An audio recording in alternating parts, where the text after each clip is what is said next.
그리스도의 이름으로 감사하며 기도를 드리옵나이다. 아멘.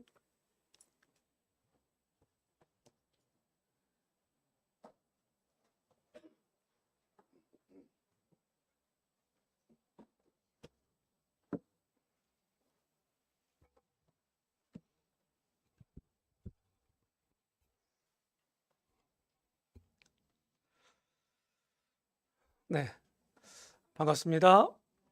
네, 지난 1월 달에 왔었죠? 자주 뵙네요. 다음 달에 또 예약이 돼 있는데, 한마디로 말하면 이제 우리가 전도해야 되잖아요. 그죠? 예, 전도하려면은 이제 두 가지를 생각해야 합니다. 뭘 전할 것인가? 그리고 두 번째는 어떻게 전할 것인가? 어, 무엇을 전할 것인가라는 것은 시대나 문화나 어떤 계층이나 상관없이 동일해야 합니다. 변하면 안 되죠. 그렇죠? 변하면 성경에서 말하고 있는 복음을 변하면 그건 다른 복음이고, 그런 복음을 아무리 잘 믿어도 구원받지 못합니다. 그래서 더 중요한 거는 복음이라는 게 뭔가, 내가 뭘 전할 것인가, 이거를 확실하게 인식해야 돼요. 제가 이제 CTI에서 제가 만든 이 교재를 가지고 25강을 합니다. 25시간. 네.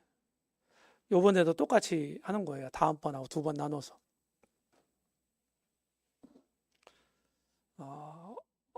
요번에는 복음의 본질, 복음이라는 게 뭔가, 이거를 성경을 통해서 살펴보고, 그 다음에 그 복음을 전하는 전도자가 가져야 될 마인드, 어떠해야 되나, 어떤 점들을 인식하고 어떤 점들을 강조하고 또 어떤 마음가짐을 가져야 되나, 이거를 나누도록 하겠습니다.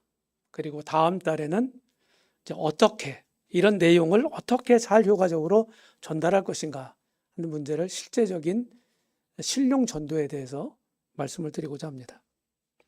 자, 우리 시작하기 전에 에베소서에 있는 말씀을 세 구절만 읽겠습니다. 에베소서 6장 18절부터 20절까지입니다. 모든 기도와 간구로 하되 무시로 성령 안에서 기도하고 이를 위하여 깨어 구하기를 항상 힘쓰며 여러 성도를 위하여 구하고 또 나를 위하여 구할 것은 내게 말씀을 주사 나로 입을 벌려 복음의 비밀을 담대히 알리게 하옵소서 할 것이니 이 일을 위하여 내가 쇠사슬에 매인 사신이 된 것은 나로 이 일에 당연히 할 말을 담대히 하게 하려 하심이라. 제가 읽은 말씀은 예전 개역 성경이에요. 사도 바울이 지금 뭐라고 말씀합니까? 나로 입을 벌려 복음의 비밀을 담대히 알리게 하옵소서, 이렇게 기도해 달라고 기도 부탁을 하고 있어요. 사도 바울은 지금 로마 옥중에 갇혀 있습니다. 그러면서 그럴지라도 지금 몸이 매여 있긴 한데 이 복음을 전하게 해달라고 기도를 부탁하고 있어요. 20절에 보니까 이 일을 위해서, 복음을 전하는 일 때문에 내가 지금 여기 옥에 갇혀 있다, 이렇게 얘기를 하고 있고, 나로 이 일에 당연히 할 말을 담대히 하게 하려 함이라. 전도하는 말씀을 당연히 할 말이라고 얘기하고 있어요. 자, 형제자매님들 동의하십니까? 이 복음을 전하는 것, 이것이 특별한 일이 아니고 크리스찬이라고 한다면 당연히 할 말이다, 마땅히 전해야 될 내용이다 하는 내용을 말씀을 하고 있는 겁니다. 제가 처음부터 도전을 드릴게요. 자, 구원받으신 지, 주님 믿으신 지 몇 년 되셨나요? 몇 년 되셨어요? 뭐 새신자 여기 있습니까? 1년 안 된. 없으세요? 10년. 10년 안으로. 손 들어보세요. 20년 안으로. 30년. 40년. 왜 없어요, 그렇게?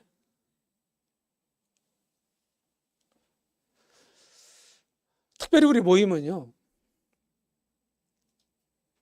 복음을 전해야 된다, 전도해야 된다 하는 것을 모르는 성도들이 없어요.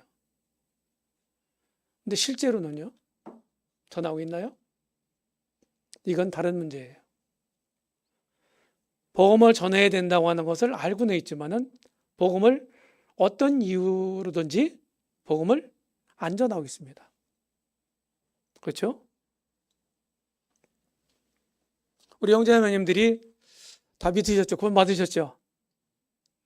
맞습니까? 대답이 편찮아요. 그러면은 내가 골방에서 기도하면서 구원 받으셨어요? 아무도 나한테 전해준 사람이 없어. 한 번도. 한 번도. 먼저 믿은 분이 나한테 복음을 전해준 예가 없어. 한 번도. 근데 나 혼자 인생을 고민하다가 구원을 받으신 분 계신가요? 혹시 있으시면 손 들어보세요. 없죠? 없다는 얘기는 무슨 얘기예요? 먼저 믿은 분이 누군가가 나를 위해서 기도했고 나에게 복음을 전해줬다는 얘기죠. 그렇죠? 그러면 바울이 말하는 대로 복음의 빚진 자예요. 빚쟁이라고요. 복음 빚쟁이. 자, 빚쟁이가 빚을 갚아야 돼요, 안 갚아야 돼요? 빚을 지고서도 그냥 빚 갚을 생각도 안 해요. 이 사람은 둘 중에 하나일 거예요, 아마도. 간땡이가 분 사람이든지 아니면 정신 이상자든지. 그럴 거 아니겠습니까?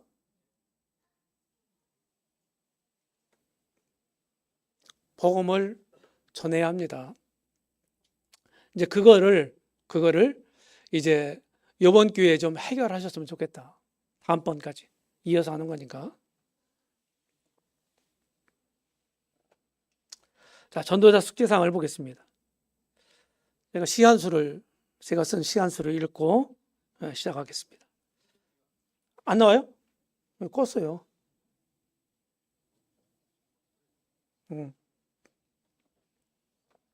그냥 들으세요. 귀는 있지요, 그죠? 네. 자, 이 시는요, 저희 여기 같이 온 저희 아내에게 써준 시예요. 네, 2017년도에 이 전도를 하면서 이제 전도를 배웠어요. 전도 은사가 아닙니다. 근데 전도를 배워서 제법 잘합니다. 네, 그래서 제가 이 시를 써서 헌정을 했어요. 언제? 결혼 기념일 날. 자, 전도자. 하늘 은혜 가득 담고 거룩한 영의 바람 따라 파도치는 마음에 거룩한 아버지 사랑으로 원수의 사슬에 매여 있어도 절규할 줄 모르는 가련한 사람 찾아 나선 발, 아름다운 걸음걸이. 긍휼한 눈빛으로 사자를 생환시키는 생명의 복음 가득 머금다가 불같이 토해내는 입, 거룩한 사랑 품은 하늘천사, 기쁜 소식 나르는 천국전령, 죽어가는 자 살린 영적 의사, 그대가 바로 그 사람. 이런 사람이 되고 싶으십니까? 대답이 괜찮네요. 안 되고 싶어요? 자, 요번에 이제 사실은 빡세게 할 겁니다. 그죠? 스케줄 보셨죠? 기도하셨어요? 네. 저는 뭐 이런 일이 이제 뭐 자주 있는 일이라 별로 큰 문제는 아니에요. 세미나면 늘 이렇게 합니다, 되게. 그런데 여기 앉아 계신 우리 형제님들은 아마 무척이나 힘드실 거예요. 정신 바짝 차리고 기도 많이 하시고 그리 참석하시기를 바라고, 요번에 꼭 내가 그냥 듣고 끝나는 게 아니에요. 아, 들으면 좋구나. 여기서 끝나면 안 돼요. 저는 이런 얘기를 많이 했습니다. 이제 그까지 제가 말씀 전할 때나 강의할 때나, 듣는 신앙, 말하는 신앙, 이렇게 알아듣기 쉽게 이렇게 얘기를 했어요. 들으면 다 이해되는 거 있죠. 그 정도로 만족하지 마시라. 내가 듣고 이해하고 수긍되는 그것을 내가 말할 수 있어야 된다.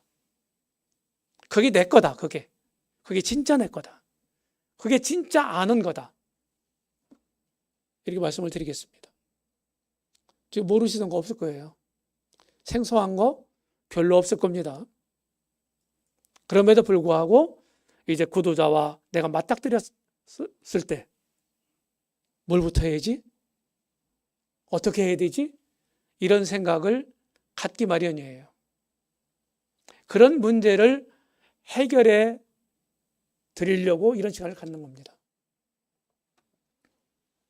그래서 내가 이제 다음 달, 한 달 뒤에요, 4월 달까지 이거를 2번 정도 전도 세미나를 할 텐데, 그때까지 하면은 내가 뭘 전할 건지 어떻게 전할 건지 이거를 확실하게 아셔야 되고, 실제로 그거를 한번 해보는 겁니다. 제가 도와드릴 준비를 다 하고 왔어요. 실제 여러분들이 전도해야 할 그런 것들을 실제로 제가 도와드리려고 왔습니다. 자, 첫 번째 시간은요, 지금 시간이 많이 갔는데 전도 간증을 슬쩍 한번 해보겠습니다. 네, 먼저 전도. 저도 여러분들처럼 고민했던 때가 있었어요. 제가 서총교회를 지난번에 말씀드린 것처럼 30여 년 섬겼습니다. 10여 년 직장 가지고 자비량으로 섬겼고 20년 동안 풀타임으로 섬겼습니다. 전심으로 전심 사역을 했습니다. 그런데 이 전도에 관련된 간증을 지금 말씀드리면, 이제 96년도 정도 됐을 것 같아요. 90년대 중반 정도. 그때 이제 늘 우리 모임은 여름에 수양회하고 뭐 또 계층별로 또 캠프하고, 청소년 캠프, 어린이 캠프, 뭐 청년 캠프 뭐 이런 거 하지 않습니까? 그렇죠? 지금은 또 뭐 노인들 위해서도 캠프 하는 게 있고요. 자매님들도 캠프 하는 게 있고요. 이렇게 대상별로 하는 게 있잖아요. 그리고 1년에 한두 차례씩 꼭 지역교회에서 전도 집회를 합니다. 그렇죠? 여명 전도를 하시는, 전도 은사를 가지고 있다고 보는, 쓰임받는 이런 일꾼들을 초청해서 전도 집회를 가져요. 그렇게 가져왔어요, 늘. 그렇게 해서 사실은 영혼들을 우리가 얻어왔습니다. 그런데 90년대 접어들면서 제가 느낀 게 뭐냐면, 늘 하던 방식대로 했어요. 근데 안 되는 거예요. 영혼들을 얻기가 참 어렵고, 전도 집회를 해요. 늘 하던 대로. 그리고 뭐 개인 상담도 하고, 끝난 다음에 막 또 무작위로 만나서 막 이렇게 붙잡고 또 복음 상담하고 그랬잖아요. 이렇게 하면서 이제 사실은 영혼을 얻어왔는데, 이게 언제부턴가 잘 안 되더라 이 말이죠. 그러면서 마음 가운데 이제 의문점을 가졌어요. 참 영혼 얻기 어렵다. 그런데 대안을 제가 알지 못했어요. 네, 그런데 복음을 전하긴 해야 되잖아요. 그래서 계속해서 해마다 그렇게 연례 행사처럼 해왔단 말이에요. 근데 복음을 유명 강사님들이 오셔가지고 열심히 전하죠. 맨 나중에 이제 마지막 시간에 눈 다 감으세요. 그러면서 막 얘기를 하세요. 그래서 이번 기회에 막 예수님을 믿고 구원 받으셨다고 생각하시는 분 손 들어보세요. 이렇게 하잖아요. 그러면 몇몇 분이 손을 들어요. 네. 그런데 그것으로 끝나요.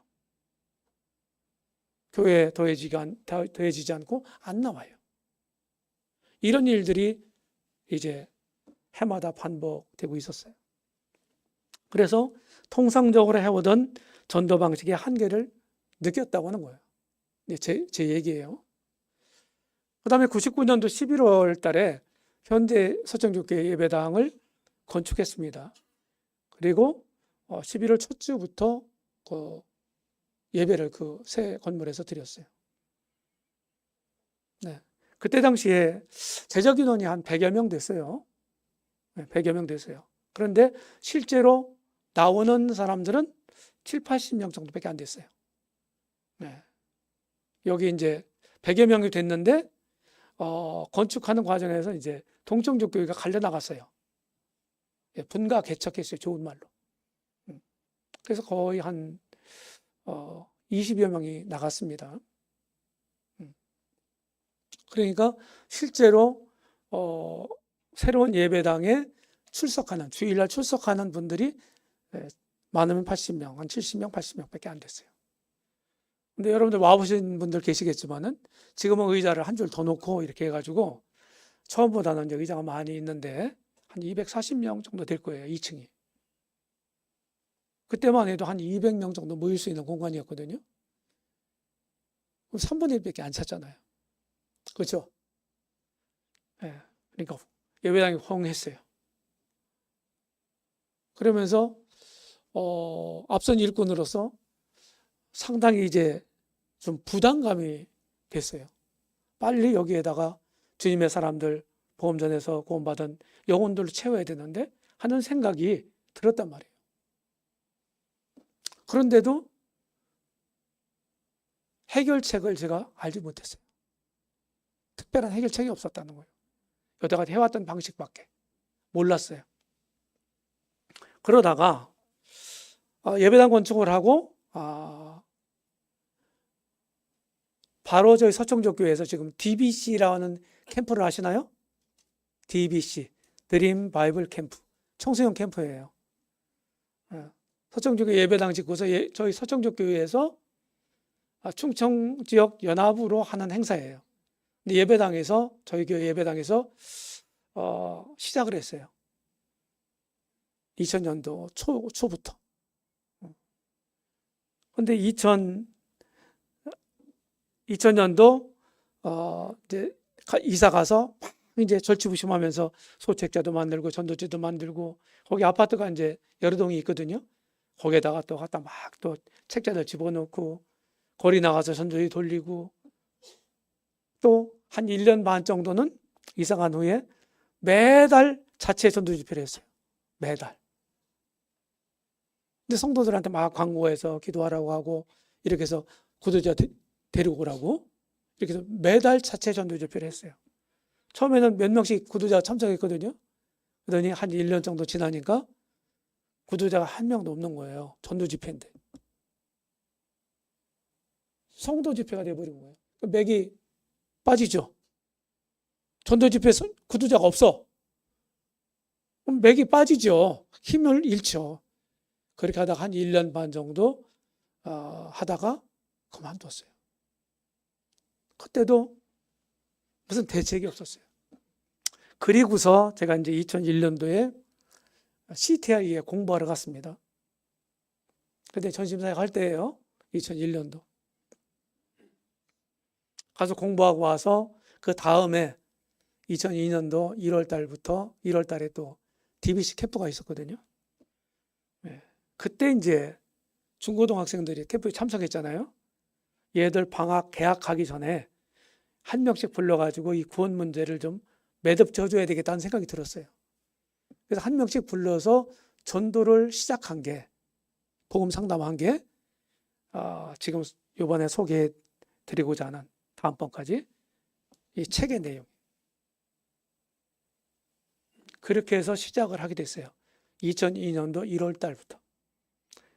저희 교회 같은 경우는 이제 해마다 전년도 연말에 신년 다음 해에 행할 교회의 여러 가지 이제 행사 같은 거 있잖아요. 그런 것들을 계획을 합니다. 형제들이 일꾼들이 모여서 상의해가지고서 이제 계획을 다 세워요.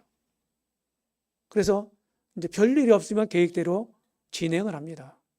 그런데 2002년도에는 그런 계획이 없었어요. 그런데 그때 해보니까 4박 5일을 처음에 해봤거든요. 그런데 영혼들이 이제 찾아가기도 하고 데려오라고도 하기도 하고 이렇게 하면서 이제 전도가 됐는데 5-6명이 시인자가 생기더라고요. 복음의 풀스토리를 다 전하고, 그래서 난 이제 믿는다, 난 구원받았다, 이렇게 입으로 시인하는 사람들이 5-6명이 생긴 거예요. 저는 아주 생수 같았어요. 되네?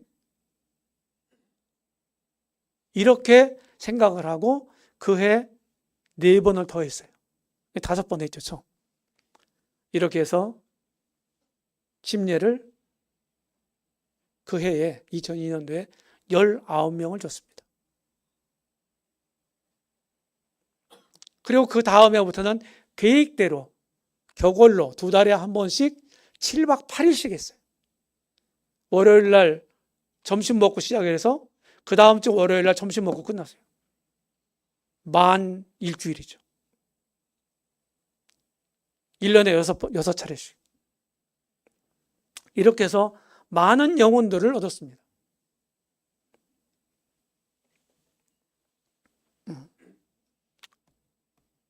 이런 식으로 이제 이렇게 스케줄 짜가지고 했어요.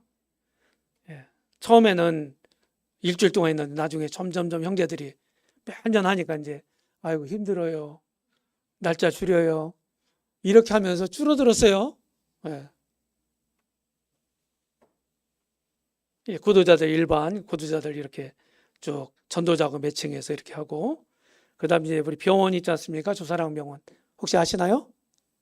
알코올 중독자들 치료하는 병원이에요. 전문병원. 구원받은 형제가 이제 그걸 오픈해서 했는데, 거기서 열심히 환우들에게 또 복음을 가서 전하고 그랬어요. 이렇게 하면서 또 하고, 이런 식으로 이제 다 이렇게 매칭을 시켜서 했습니다.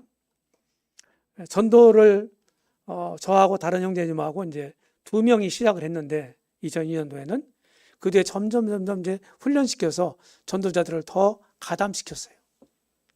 지금은 막 20명 넘을 거예요, 아마. 훈련된 전도자가. 이 결과를 또 이렇게 다 또 작성을 합니다. 스케줄 짜고 어떻게 했는지, 시인했는지, 뭐 시인하지 않았는지, 이렇게 이런 걸. 그래서 다 이렇게 공유를 해요, 전도자들이. 이런 식으로 했고요.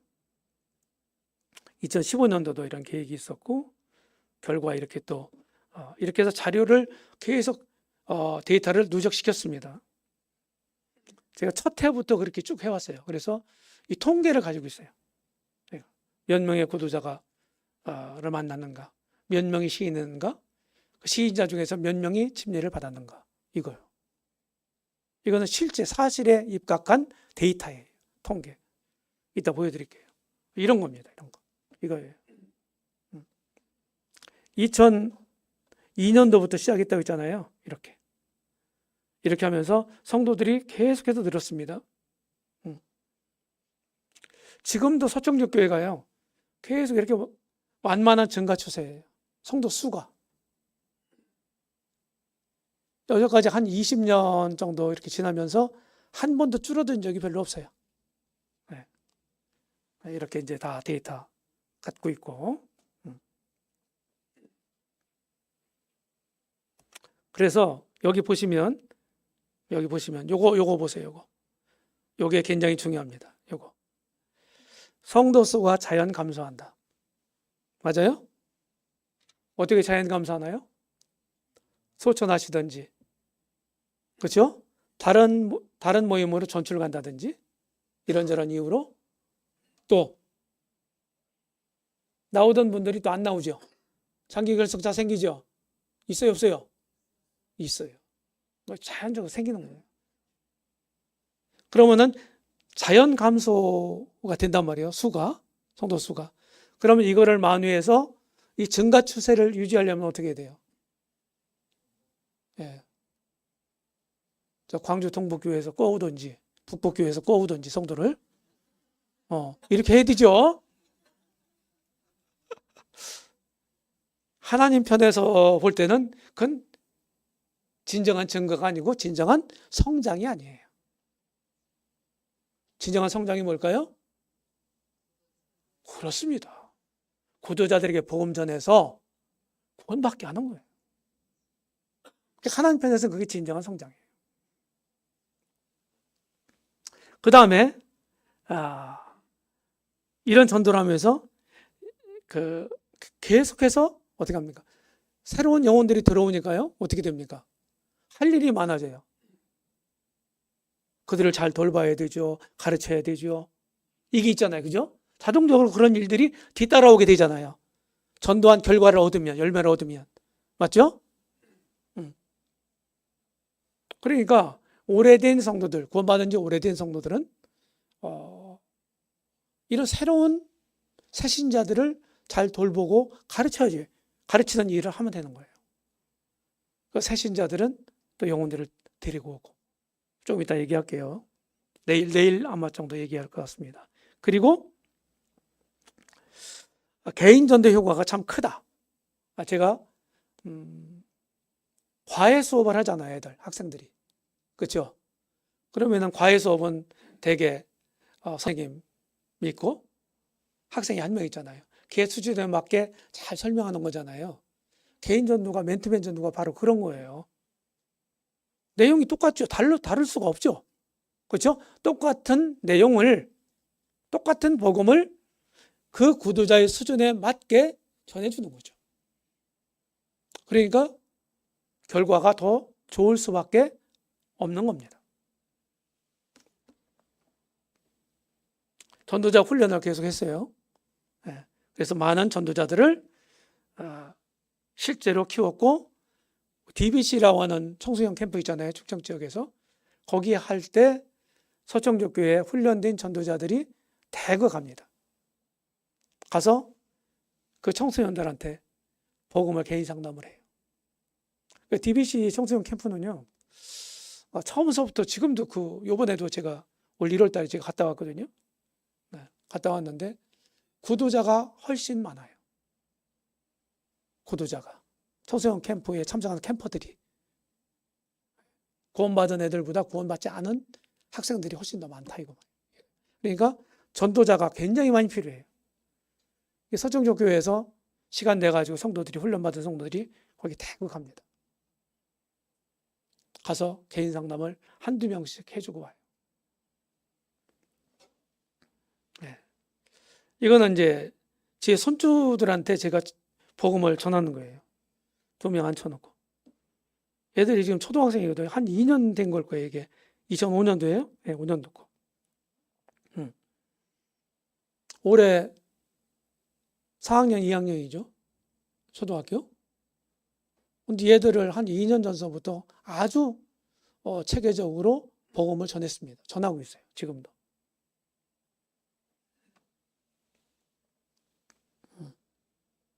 전도할 때 어떻게 합니까? 복음 상담 질문할 때 2024년도네요. 2년 전이에요. 이렇게 작성을 해서 한번 복음 상담 전에 한번 답을 해봐라. 여기다가 한번 수준을 한번 보려고 제가 했더니 이제 뭐 그냥 간단하게 그냥 쓰더라고요. 그러고서 그 수준을 파악한 다음에 이제 전했죠. 그리고 복음을 다 이제 다 전하고 난 다음에 한 번 전한 게 아니에요. 아주 간략하게 압축해서 해도 2타임은 해야 돼요. 2타임. 회개하고 복음을 믿으라 그랬죠, 우리 주님이. 맞죠? 그래, 회개를 이루는 단계 한 번, 믿는 단계 한 번, 이렇게 나눠서 하는 것이 더 좋다, 제 경험상으로. 저희는 공식적으로 하는 건요, 4번 만납니다. 4번. 이거를 다음 달에 소개를 해드릴 거예요.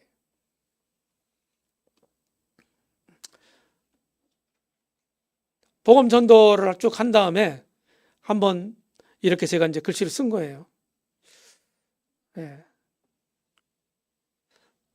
달필인가요? 악필인가요? 네. 한번 써보라고 그랬어요. 이렇게. 다 전하고 난 다음에. 어떻게 인식을 했는지.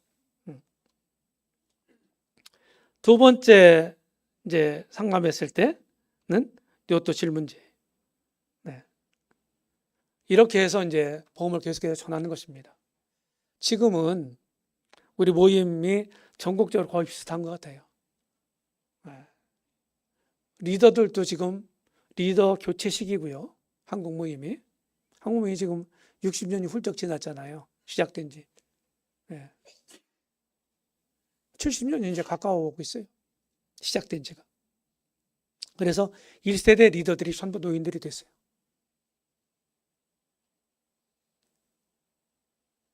그러다 보니까 이제 지금 교회 구성원들이 우리 집안에서 내가 제일 먼저 믿었어. 구원받았어. 나는 우리 집안에서 우리 가족 중에 최초로 주님을 믿었어. 저 같은 경우도 마찬가지거든요. 근데 지금 청년들이나 청소년들 그리고 어린이들은 전부 믿음의 가정의 자녀들이에요. 일반적으로 보면. 맞죠? 근데 그 자녀들을 여러분들은 어떻게 생각하시나요? 제가 어느 모임 가니까 청년이 됐는데 성도 가정 자녀예요. 청년이 됐는데 구원을 못 받은 사람들이 있어요. 물론 그럴 수 있어요. 근데 저는 여기에 좀 이의를 제기하고 싶어요.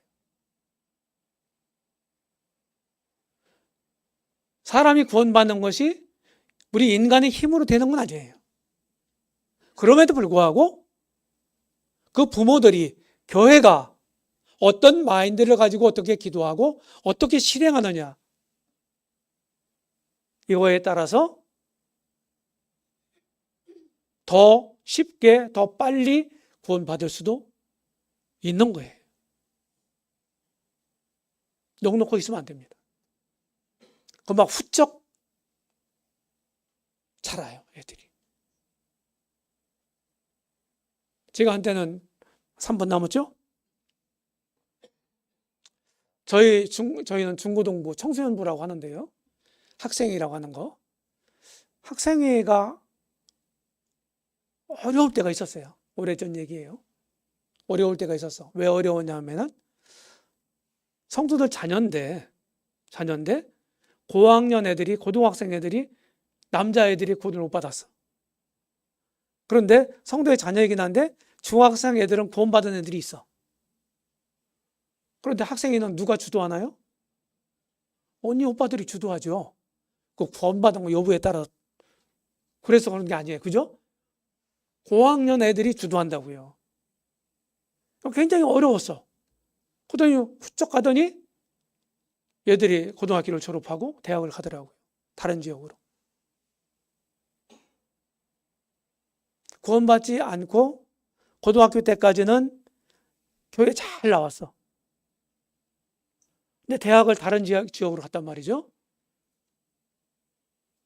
그러고서 완전히 교회 졸업을 했어요.